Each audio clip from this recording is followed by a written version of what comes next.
إن الحمد لله نحمده ونستعينه ونستغفره ونؤمن به ونتوكل عليه ونعوذ بالله من شرور أنفسنا ومن سيئات أعمالنا من يهده الله فلا مضل له ومن يضلل فلا هادي له وأشهد أن لا إله إلا الله وحده لا شريك له وأشهد أن محمدا عبده ورسوله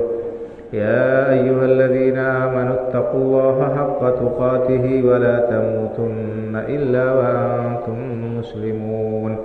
يا أيها الناس اتقوا ربكم الذي خلقكم من نفس واحدة وخلق منها زوجها وبث منهما رجالا كثيرا ونساء واتقوا الله الذي تساءلون به والأرحام إن الله كان عليكم رقيبا يا أيها الذين آمنوا اتقوا الله وقولوا قولا سديدا يصلح لكم أعمالكم ويغفر لكم ذنوبكم ومن يطع الله ورسوله فقد فاز فوزا عظيما أما بعد فإن خير الحديث كتاب الله وخير الهدي هدي محمد صلى الله عليه وسلم وشر الأمور محدثاتها وكل محدثة بدعة وكل بدعة ضلالة وكل ضلالة في النار. أعوذ بالله من الشيطان الرجيم.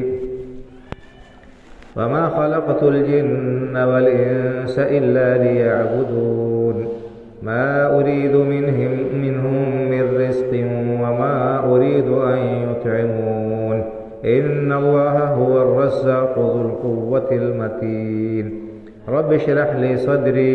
ويسر لي أمري واحلل عقدة من لساني يفقه قولي. سبحانك لا علم لنا إلا ما علمتنا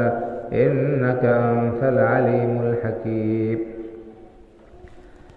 ہر قسم کی حمد و ثنا کا مستحق صرف اور صرف اللہ رب العالمین ہے،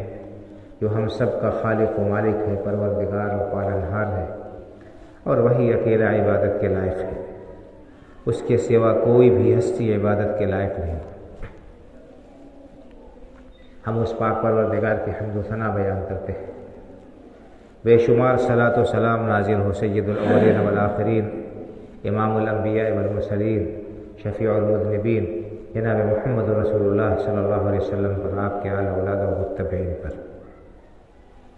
بزرگوں اور بھائیوں، آج جمعہ کا مقدس اور بابرکت دن ہے. یہ دن بہت ہی فضیلت والا دن ہے. اللہ کے رسول صلی اللہ علیہ وسلم نے ارشاد فرمایا ہے صحیح حدیث میں کہ خیر یوم طلعت علیہ الشمس یوم الجمعہ، کہ ہفتے کے دنوں میں سب سے بہترین دن جس پر سورج نکلتا ہے وہ جمعہ کا دن ہے. جمعہ کا دن سب سے بہترین دن ہے. اور دوسری حدیث میں آپ نے ارشاد فرمایا کہ جمعہ کے دن ایک ایسی گھڑی ہے، ایک ایسا وقت ہے، مختصر سا وقت، کہ اس دن، اس گھڑی میں، اس وقت میں جو بندہ بھی اللہ رب العالمین سے جو دعا مانگتا ہے اس کی وہ دعا ضرور قبول ہوتی ہے. اسی لیے اسی طرح سے ایک اور حدیث میں اللہ کے رسول صلی اللہ علیہ وسلم نے جمعہ کے دن جمعہ کی نماز کے لیے پہلے سے سویرے سے تیاری کر کے آنے کا حکم دیا ہے، اس کی تاکید کی. اور آپ نے فرمایا ہے کہ جو آدمی جتنی پہلے مسجد میں جمعہ کے لیے آئے گا اسی قدر زیادہ اس کو ثواب ملے گا. جتنی پہلے جو شخص آئے گا جمعہ کے لیے اسی قدر زیادہ اس کو ثواب ملے گا. آپ نے فرمایا کہ جو شخص پہلی گھڑی میں آتا ہے اسے جمعہ کے لیے اچھی طرح تیاری کر کے اسے اللہ رب العالمین ایک اونٹ صدقہ کرنے کا ثواب ملتا ہے. ایک اونٹ اللہ کی راہ میں صدقہ کرے انسان کتنا ثواب ہے؟ پہلے پہر میں سویرے سویرے جمعہ کے لیے آنے والے کا یہ ثواب ہے۔ اس کے بعد جو شخص آتا ہے، آپ نے فرمایا کہ ایک گائے اللہ کی راہ میں صدقہ کرنے کا ثواب ملتا ہے۔ اس کے بعد جو شخص آتا ہے تو اس کو ایک میڈھا، ایک دمبا اللہ کی راہ میں صدقہ کرنے کا ثواب ملتا ہے۔ اسی طرح سے جتنی تاخیر سے جو شخص آتا ہے ثواب کم ہوتا جاتا ہے، یہاں تک کہ امام جب منبر پر آ کر بیٹھ جاتا ہے، جیسے میں آ کر بیٹھ گیا، اس کے بعد جو شخص آتا ہے اس کو جمعے کا جو خصوصی ثواب ہے وہ ثواب نہیں ملے گا۔ جمعے کا خصوصی ثواب جو ہے وہ انسان محروم ہو جائے گا اگر امام کے بعد مسجد میں پہنچتا ہے تو۔ نماز تو فرض ہے، نماز پڑھے گا، وہ ادا ہوگی، لیکن جمعے کی خصوصیت جو ہے، جمعے کا جو خصوصی ثواب ہے وہ محروم ہو جائے گا اس سے۔ اسی طرح سے ایک حدیث میں اللہ کے رسول صلی اللہ علیہ وسلم نے ارشاد فرمایا ہے کہ جب جمعہ کا دن ہوتا ہے تو فرشتے مسجدوں کے دروازے پر آ کر بیٹھ جاتے ہیں اللہ کے حکم سے، اور وہ آنے والوں کو لکھتے رہتے ہیں۔ یہ جو شخص جس حساب سے آتا ہے گویا کہ حاضری رجسٹر میں ان کا نام لکھا جاتا ہے، اور یہاں تک کہ جب امام منبر پر آ کر بیٹھ جاتا ہے خطبہ دینے کے لیے تو فرشتے بھی اپنے رجسٹر بند کر کے خطبہ سننے کے لیے آ جاتے ہیں۔ تو جو شخص خطبہ اذان سننے کے بعد آتا ہے گویا کہ وہ خصوصی طور پر جو فرشتے رجسٹر تیار کرتے ہیں حاضری کا، جمعہ میں آنے والوں کا، اسی حساب سے ثواب ملتا ہے، اس ثواب سے محروم ہو جاتے ہیں۔ تو بڑی محرومی کی بات ہے کہ ہم انتظار کریں اذان کا اور خطبہ شروع ہونے کا، اس کے بعد آنا شروع کریں۔ نہیں بھائی اور بہنوں، اگر ہم سے یہ کہا جائے کہ سرکار کی یہ اسکیم ہے کہ فلاں شخص جو لوگ اپنا نام لکھوا لیں گے ان کو اتنا ان کے کھاتے میں پیسہ آئے گا، ان کو فلاں چیز ملے گی سرکار کی طرف سے، تو لوگ بہت پہلے پہنچ جاتے ہیں کہ ہمارا نام کہیں چھوٹنے نہ پائے، کہیں ایسا نہ ہو کہ ہم اس فائدے سے محروم ہو جائیں۔ جبکہ یہ کچھ سرکار سے جو کچھ ملنے والا ہے فائدہ وہ وقتی ہے، عارضی ہے، اور اس میں آگے پیچھے بھی ہو جاتا ہے، مستحق لوگوں کا نام کٹ جاتا ہے، جو غیر مستحق ہوتے ہیں ان کا نام درج ہو جاتا ہے، دھونس دھاندلی ساری چیزیں چلتی ہیں، لیکن اللہ رب العالمین کے یہاں یہ کچھ نہیں چلے گا۔ بہرحال دنیا کے کسی فائدے سے ہم محروم رہ جائے تو ہم کو قلق ہوتا ہے، افسوس ہوتا ہے، پچھتاوا ہوتا ہے، لیکن اتنے بڑے بڑے ثواب سے ہم محروم ہو جائیں اور ہمیں کوئی احساس نہ ہو، یہ بہت بڑی محرومی اور بدقسمتی کی بات ہے بھائی اور بزرگوں۔ تو ہمیں چاہیے کہ ہم جمعہ کے دن خصوصی طور پر اہتمام کریں اور اپنے بچوں کو تیار کر کے آئیں، اور حدیث میں یہ بھی آیا ہے کہ آدمی جب آتا ہے مسجد میں جمعہ کی نماز کے لیے تو اتنا ہو سکے اتنی نماز وہ پڑھے اذان سے خطبے سے پہلے، یعنی کوئی طے اور مقررہ تعداد نہیں ہے، 2 رکعت 4 رکعت 6 رکعت، انسان کو جتنا ہو سکتا ہے اتنا پڑھے، اور اس کے بعد قرآن کریم کی تلاوت کرے، تسبیح و تحلیل کرے، دعا و استغفار کرے۔ جمعہ کے دن اور جمعہ کی رات میں جو رات گزر گئی وہ جمعہ کی رات تھی، اب جو رات آئے گی وہ سنیچر کی رات ہو جائے گی۔ تو جمعہ کی رات اور جمعہ کے دن میں اللہ کے رسول صلی اللہ علیہ وسلم کے اوپر زیادہ سے زیادہ درود پڑھنا چاہیے۔ آپ نے فرمایا کہ یعنی جمعہ کے دن کثرت سے مجھ پر درود پڑھا کرو، جمعہ کی رات میں اور جمعہ کے دن میں مجھ پر کثرت سے درود پڑھا کرو، اور اس کا ثواب آپ نے بیان فرمایا کہ جو شخص ایک بار مجھ پر یعنی اللہ کے رسول صلی اللہ علیہ وسلم پر سلام پڑھتا ہے، درود پڑھتا ہے، تو اللہ رب العالمین اس کے اوپر 10 رحمتیں نازل فرماتے ہیں۔ تو ہمیں چاہیے کہ ہم اہتمام کریں اس دن کثرت سے اپنے رسول اللہ صلی اللہ علیہ وسلم پر زیادہ سے زیادہ درود پڑھنے کا۔ درود ابراہیمی جو نماز میں ہم پڑھتے ہیں وہ آپ نے سکھایا ہے، اللہم صلی علی محمد وعلی آل محمد کما صلیت علی ابراہیم وعلی آل ابراہیم انک حمید مجید، اللہم بارک علی محمد وعلی آل محمد کما بارکت علی ابراہیم وعلی آل ابراہیم انک حمید مجید۔ کثرت سے یہ درود پڑھنا چاہیے، کثرت سے یہ درود ہمیں پڑھنا چاہیے، بہت زیادہ اس کا ثواب اللہ کے رسول صلی اللہ علیہ وسلم نے بیان فرمایا۔ ایک بار جو شخص آپ پر درود پڑھتا ہے اللہ رب العالمین اس پر 10 رحمتیں نازل فرماتے ہیں۔ کتنے بڑے یہ ثواب کی بات ہے۔ اسی طرح سے آپ نے فرمایا کہ جو شخص کثرت سے مجھ پر درود پڑھے گا اس کے یعنی درجات کے بلندی کی آپ نے بشارت دی ہے، اور بہت سارے فائدے ہیں۔ تو بہرحال جمعہ کے یہ آداب ہیں، ہمیں چاہیے کہ ہم ان آداب کا پاس و لحاظ رکھیں۔ اسی طرح سے آپ صلی اللہ علیہ وسلم نے یہ بھی بیان فرمایا ہے، کوئی شخص اگر آتا ہے جمعہ کا خطبہ ہو رہا ہے تو صرف 2 رکعت تحیۃ المسجد کی نیت سے پڑھے، 2 رکعت نماز تحیۃ المسجد کی نیت سے پڑھے گا۔ خطبہ ہوتا ہے، بہت سے لوگ آ کر بیٹھ جاتے ہیں، یہ صحیح نہیں ہے۔ اللہ کے رسول صلی اللہ علیہ وسلم ایک بار خطبہ دے رہے تھے، کوئی صحابی آئے اور آ کر بیٹھ گئے، انہوں نے 2 رکعت نہیں پڑھی، تو اللہ کے رسول نے فرمایا کہ کیا تم نے 2 رکعت نماز پڑھ لی؟ انہوں نے کہا نہیں، تو آپ نے فرمایا قم فصلی، رکعتین، اٹھو اور 2 رکعت نماز پڑھو۔ تو یہ 2 رکعت تحیۃ المسجد کی نیت سے انسان کو پڑھنا چاہیے، اگرچہ خطبہ شروع ہو گیا ہو، لیکن بغیر جو ہے تحیۃ المسجد پڑھے نہیں بیٹھنا چاہیے۔ دوسری بات یہ ہے کہ بہت سے لوگ خطبہ ہوتا رہتا ہے اور نماز پڑھتے رہتے ہیں، یہ بھی صحیح نہیں ہے۔ خطبہ شروع ہونے کے بعد نفل نماز انسان کو نہیں پڑھنا چاہیے، بس وہی 2 رکعت جو تحیۃ المسجد ہے اس کو پڑھنا چاہیے، یہ آداب ہے۔ اور اسی طرح سے امام کا خطبہ انسان کو توجہ سے سننا چاہیے، توجہ سے خطبہ سننا چاہیے، کسی قسم کی کوئی گفتگو، کوئی اشارہ، کوئی اور حرکت نہیں ہونی چاہیے۔ یہاں تک کہ اگر سامنے کسی کے کنکری پڑی ہوئی ہے اور اس نے ہاتھ سے ادھر ادھر کیا تو آپ نے فرمایا کہ فقط لغا، اس نے لغو کیا، کام کیا، اس نے جمعہ کے آداب کے خلاف کام کیا۔ اگر کوئی شخص بات کر رہا ہے، دوسرا اس کو منع کر رہا ہے، تو آپ نے فرمایا کہ یہ بھی لغو ہے۔ انسان کو بالکل خاموشی سے، اہتمام سے جمعہ کا خطبہ سننا چاہیے اور اس کے اندر جو باتیں ہیں ان کو دل میں بٹھانی چاہیے۔ اللہ کے رسول صلی اللہ علیہ وسلم خطبہ دیتے تھے، صحابہ کرام رضی اللہ تعالیٰ عنہم اجمعین پوری توجہ سے سنتے تھے اور اس کو یاد رکھتے تھے، اسے امت تک پہنچاتے تھے۔ یہ جمعہ کا خطبہ ہمارے لیے بہت ہی اہم اور بہت ہی مفید ہے۔ اگر ہم اس سے توجہ سے سنیں وقت سے آ کر تو کتنے سارے مسائل ہم کو معلوم ہو جائیں گے، دین کے، عقیدے کے، اور بھی نماز روزے کے جو مسائل ہیں آپ حضرات سنتے ہیں، اور یعنی اس سے آپ کو محسوس ہوتا ہوگا کہ کتنا فائدہ ہوتا ہے۔ تو اس موقع کو ہمیں غنیمت سمجھنا چاہیے، وقت سے پہلے پہنچ کر اور پورے اہتمام کے ساتھ اور انہماک کے ساتھ توجہ کے ساتھ خطبہ سننا چاہیے۔ تو یہ خطبے جمعے کے سلسلے میں کچھ آداب تھے اور خطبے کے سلسلے میں کچھ آداب تھے، میں نے آپ کے سامنے بیان کیے، اور آپ کو اس سے پہلے بھی بیان کیا جا چکا ہوگا بطور یاد دہانی کہ میں نے یہ باتیں کہی ہیں۔ بہرحال خطبے کے شروع میں میں نے چند آیتیں پڑھی ہیں، ان آیات میں اللہ رب العالمین نے ہمیں کیوں دنیا میں بھیجا ہے، انسانوں کو اس دنیا میں بھیجنے کا کیا مقصد ہے، اس کو بیان فرمایا ہے۔ انسان اپنی زندگی کا الگ الگ مقصد لوگ متعین کرتے ہیں۔ کوئی چاہتا ہے کہ وہ بہت بڑے اونچے عہدے اور منصب پر پہنچ جائے،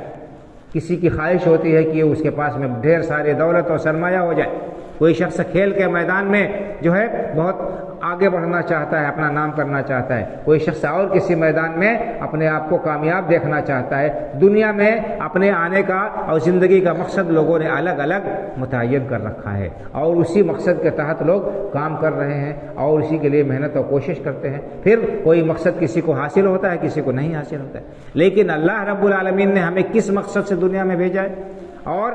اس ہماری دنیا میں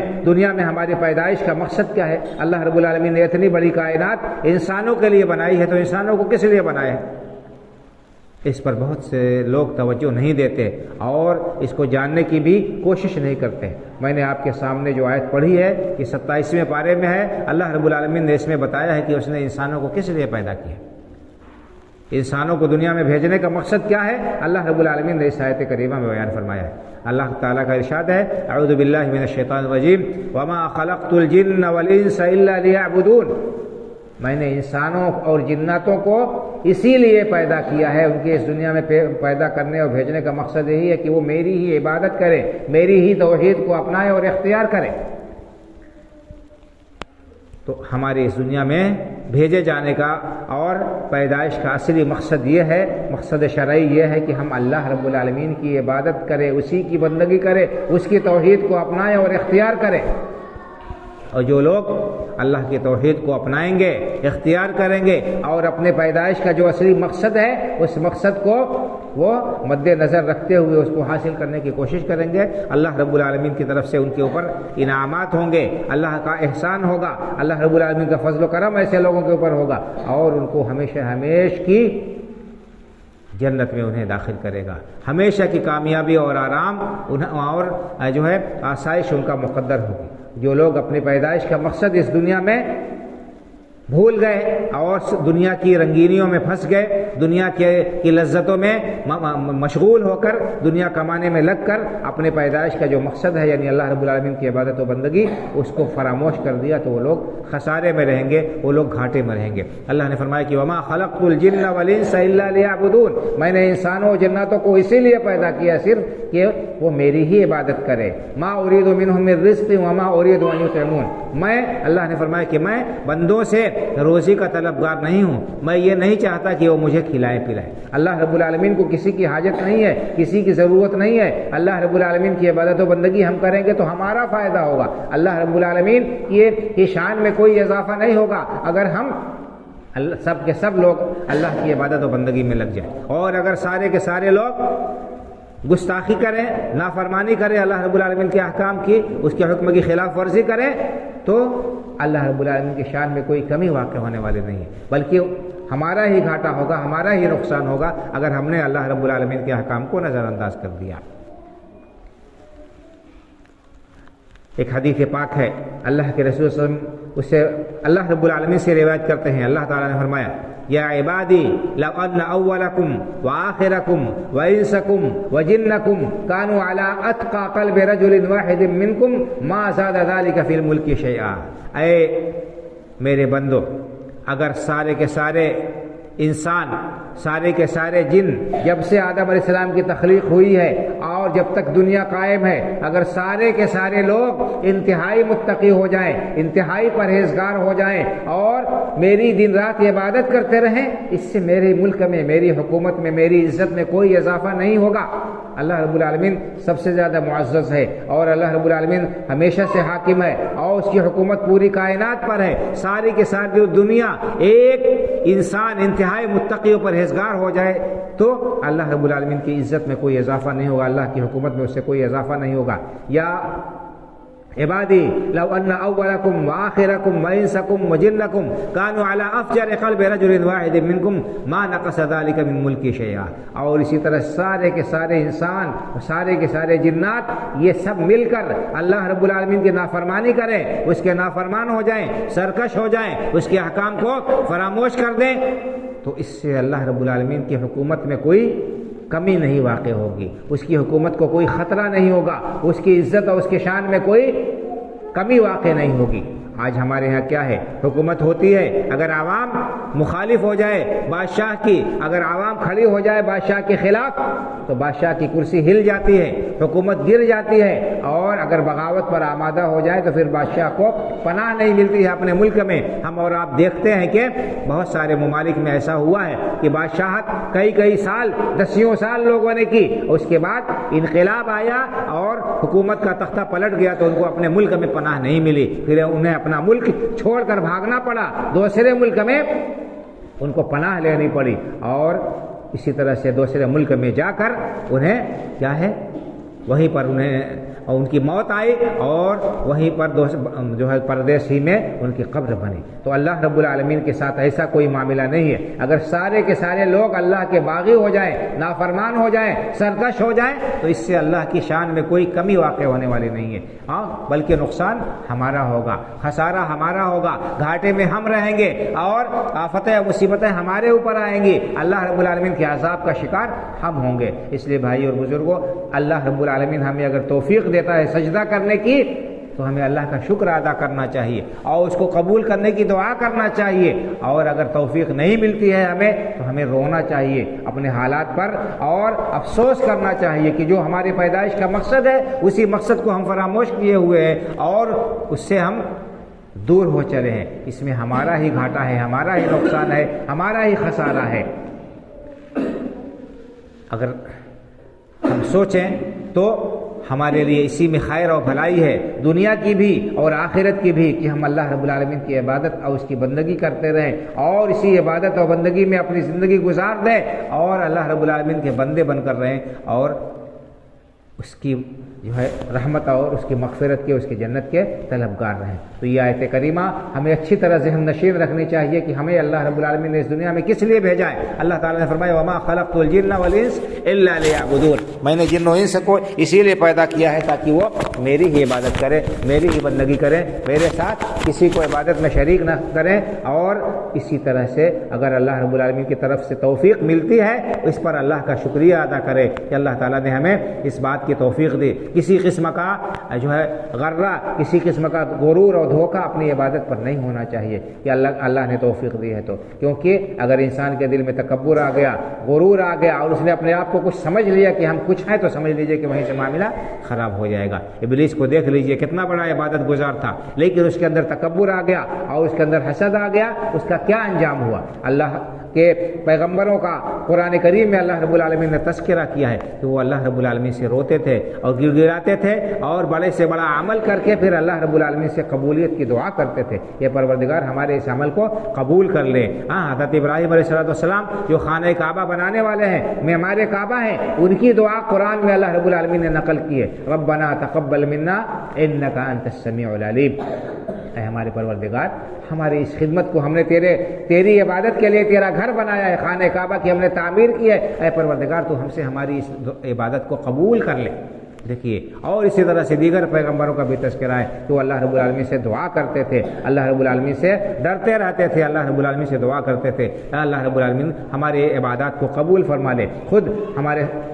سید الاولین والآخرین ہم سب کے آقا جناب محمد رسول اللہ صلی اللہ علیہ وسلم کا یہی معمول تھا کہ آپ عبادت کرتے تھے اور اللہ رب العالمین سے دعا کرتے تھے۔ ہمیں چاہیے کہ ہم اپنی پیدائش کے مقصد کو یاد رکھیں، ذہن نشین رکھیں اور کم از کم جو فرائض ہیں ان کی پابندی کا ہم اہتمام کریں۔ 5 وقت کی نماز جو فرض ہے اس کی ادائیگی کا اہتمام کریں، اور اسی طرح سے اللہ تعالیٰ ہمیں اگر توفیق دیتا ہے توفیق طلب کرنی چاہیے، نوافل کا بھی اہتمام کرنا چاہیے اور دوسرے نیکی کے کام کرنے کی کوشش کرنا چاہیے۔ یہ کیونکہ اللہ تعالیٰ نے ہمیں دنیا میں اسی لیے بھیجا ہے، اسی لیے مبعوث کیا، ہمیں بھیجا ہے، پیدا کیا ہے کہ ہم اس کی عبادت اور بندگی کریں، اس کی توحید کو اپنائیں اور اختیار کریں۔ توحید سب سے اہم اور بنیادی چیز ہے۔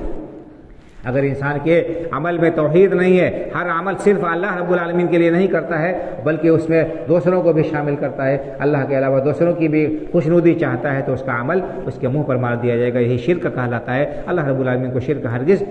مقبول نہیں ہے، اللہ رب العالمین کے ہرگز شرک کی بخشش نہیں ہوگی۔ اللہ تعالیٰ سے دعا ہے کہ وہ ہمیں سچا اور پکا مومن اور موحد بنائے۔ اللہ رب العالمین ہمیں اس دنیا میں ہمارے پیدائش کا جو مقصد ہے اس کو یاد رکھنے کی اور اپنی عبادت و بندگی کی اخلاص کے ساتھ عبادت و بندگی کی توفیق عطا فرمائے، اسلام پر زندہ رکھے، ایمان پر ہمارا خاتمہ ہو۔ اللہ رب العالمین ہمیں دین سے محبت کرنے والا، دین کو سیکھ کر اس پر عمل کرنے والا، اس کو عام کرنے والا بنائے، اسلام پر زندہ رکھے، ایمان پر ہمارا خاتمہ ہو، آمین۔ اقول قولی ھذا واستغفر اللہ لی ولکم ولسائر المسلمین فاستغفروه من كل ذنب انه هو الغفور الرحيم۔